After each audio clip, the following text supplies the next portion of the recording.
नमस्कार, आप देख रहे हैं इंडिया न्यूज स्पोर्ट्स। मैं हूं मनोज जोशी और अब बात होगी ऑस्ट्रेलिया और इंग्लैंड के बीच एशेज सीरीज की। एक ऐसी सीरीज जिस पर पूरी दुनिया की नज़रें टिकी होती हैं, ना सिर्फ ऑस्ट्रेलिया की और इंग्लैंड की, बल्कि इस सीरीज पर बहुत कुछ दारोमदार होता है और प्रतिष्ठा का प्रतीक है। और जो टीमें नहीं खेल रही हैं वो भी यहाँ पर नज़रें गड़ाए होती हैं, क्योंकि यहाँ करंट फॉर्म दो आला दर्जे की टीमों की पता चलती हैं। वैसे देखा जाए तो रैंकिंग में एक टीम तीसरे नंबर पर है ऑस्ट्रेलिया की, तो चौथे नंबर पर है इंग्लैंड की टीम। ऑस्ट्रेलिया की टीम को एक ऐसी टीम है जो टेस्ट मैच खेलती ही नहीं है। बहुत अगर देखा जाए वर्ल्ड टेस्ट चैंपियनशिप के मैचेस के बाद ब्रिस्बेन में, या ये कहिए कि 2020 जनवरी के बाद वो एक भारत के खिलाफ एक सीरीज खेली है 4 टेस्ट मैचों की, और उसमें भी उसे पराजय का सामना करना पड़ा था। लेकिन इंग्लैंड की टीम जो लगातार टेस्ट मैच खेल रही है और इस साल में 5वीं सीरीज उसने खेली है और लगातार उसके खिलाड़ी खेल रहे हैं, थककर चकनाचूर हो चुके हैं। और वहीं दूसरी टीम अगर देखेंगे आप ऑस्ट्रेलिया की, तो वो काफ़ी तरोताज़ा लग रही है। डेविड वार्नर ज़रूर पिछले 2 साल में करीब 2 टेस्ट मैच खेले हैं, लेकिन वो भी अब T20 में बहुत ही शानदार प्रदर्शन करने के बाद अब वो पूरी तरह से तरोताज़ा है। एलेक्स कैरी की वापसी हो गई है, अब टिम पेन नहीं है, तो एलेक्स कैरी जिन्होंने लगातार मैचेस खेले हैं वनडे क्रिकेट, और वनडे क्रिकेट में आप देखेंगे तो 83 वनडे मैच खेलने के बाद इस खिलाड़ी को टेस्ट क्रिकेट का आगाज़ करने का मौका मिल रहा है। और अगर हम देखें तो एडम गिलक्रिस्ट थे जिन्होंने 76 वनडे मैच खेले थे, उसके बाद उन्हें टेस्ट मैच खेलने का मौका मिला था, लेकिन ये 83 वनडे खेलने के बाद अपने टेस्ट क्रिकेट का आगाज़ करने जा रहे हैं। तो ये एक बड़ा बदलाव है। और ऑस्ट्रेलिया में मुकाबला है, और ऑस्ट्रेलिया और इंग्लैंड के बीच में जब भी मुकाबले ऑस्ट्रेलिया में होते हैं तो ऑस्ट्रेलिया पूरी तरह से हावी रहती है। मार्नस लैबुशेन हो, स्मिथ हो, वार्नर हो, इनका प्रदर्शन अपनी ज़मीन पर बहुत ही शानदार रहता है, आला दर्जे का रहता है। और पिछली सीरीज़ अगर आप देख लें ऑस्ट्रेलिया में जो हुई थी 4 साल पहले, उसमें ऑस्ट्रेलिया की टीम ने पूरी तरह से सफाया कर दिया था। 4-0 से वो सीरीज जीतने में कामयाब रही थी। और उसके जो तेज़ गेंदबाजी, जो पेस बैटरी है, उसके तो कहना ही क्या। अगर आप देखें तो मिचेल स्टार्क बेहतरीन गेंदबाज हैं, कमिंस जो कि अब कप्तान की जिम्मेदारी में है, पहली बार कप्तान की जिम्मेदारी, और वो भी देखा जाए तो 1956 के बाद वो पहले ऐसे कप्तान हैं ऑस्ट्रेलिया के जो फास्ट बॉलर हैं और फास्ट बॉलिंग के बाद कप्तानी में आए हैं। एक फास्ट बॉलर का कप्तानी करने का ये 1956 के बाद ये पहला मौका होगा।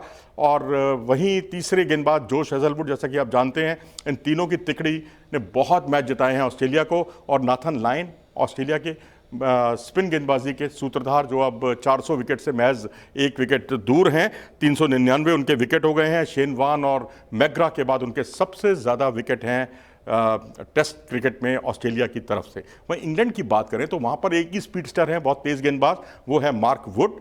उनकी वापसी हुई है, एंडरसन को आराम दिया गया है। स्टुअर्ट ब्रॉड खेलेंगे या नहीं खेलेंगे, क्योंकि पूरी तरह से वो फिटनेस जो है उनकी हमेशा सवालों के दायरे में रहती है। अभी वो पूरी तरह से फिट नहीं है, तो हो सकता है जैक लीच को अवसर मिले। और क्योंकि यहाँ नाथन लायन होंगे तो वहाँ जैक लीच होंगे, जो बाएं हाथ के स्पिन गेंदबाज हैं। ओली रॉबिन्सन एक अन्य तेज गेंदबाज हैं, थोड़ी बहुत बल्लेबाजी भी कर लेते हैं। और भारत के खिलाफ उनका प्रदर्शन बहुत ही आला दर्जे का रहा था, शानदार प्रदर्शन किया था इस खिलाड़ी ने। और क्रिस वोक्स हैं और बेन स्टोक्स हैं। बेन स्टोक्स लंबे समय बाद वापसी कर रहे हैं, कितने फिट होंगे, कितने रिदम में होंगे, इसमें ये तो वक्त ही बताएगा।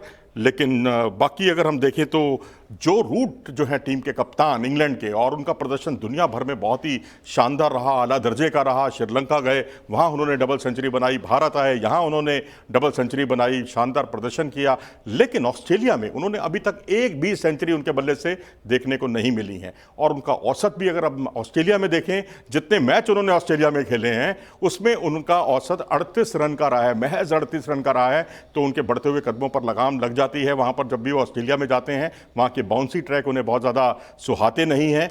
और वहीं वहाँ का जो तेज़ गेंदबाजी आक्रमण है वो और भी ज़्यादा खतरनाक हो जाता है। और वहाँ के जो बल्लेबाज हैं वो भी शानदार प्रदर्शन करने में माहिर हैं, खासकर मार्नस लैबुशेन और स्टीव स्मिथ जिन्होंने बेहतरीन प्रदर्शन किया। अगर हम उनका देखें तो पिछली 2 एशेज सीरीज़ को अगर आप उठाकर देखेंगे रिजल्ट को, तो उसमें उन्होंने जो है 1461 रन बनाए हैं 121.75 के औसत से। और इस दौरान उन्होंने 6 सेंचुरी भी लगाई हैं। तो ये एक शानदार रिकॉर्ड है, शानदार प्रदर्शन है, जिसकी जितनी प्रशंसा की जाए उतना कम है।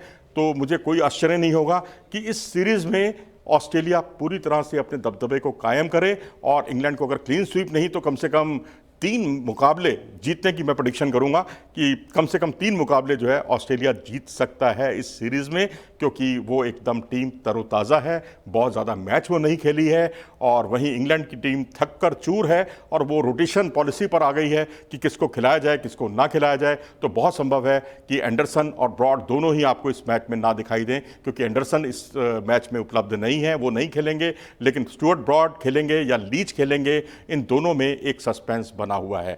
तो शायद एक स्पिनर पर तो जाएगा इंग्लैंड, एक स्पिनर को खिलाना भी चाहिए क्योंकि अब मोइन अली नहीं है, आदिल रशीद नहीं है, तो अब आपको एक स्पिनर के तौर पर टीम में मौजूद हैं जैक लीच। आप क्या सोचते हैं? अपनी राय हमें कमेंट सेक्शन में जरूर दें। कैसा रहेगा एशेज सीरीज का रोमांच और पहले टेस्ट में कौन बादशाहत हासिल करेगा, कौन जीतेगा? अपना कमेंट सेक्शन में जरूर लिखें। अगर आपको ये वीडियो पसंद आया हो तो इसे लाइक करें और हमारे चैनल को सब्सक्राइब करना ना भूलें। नमस्कार।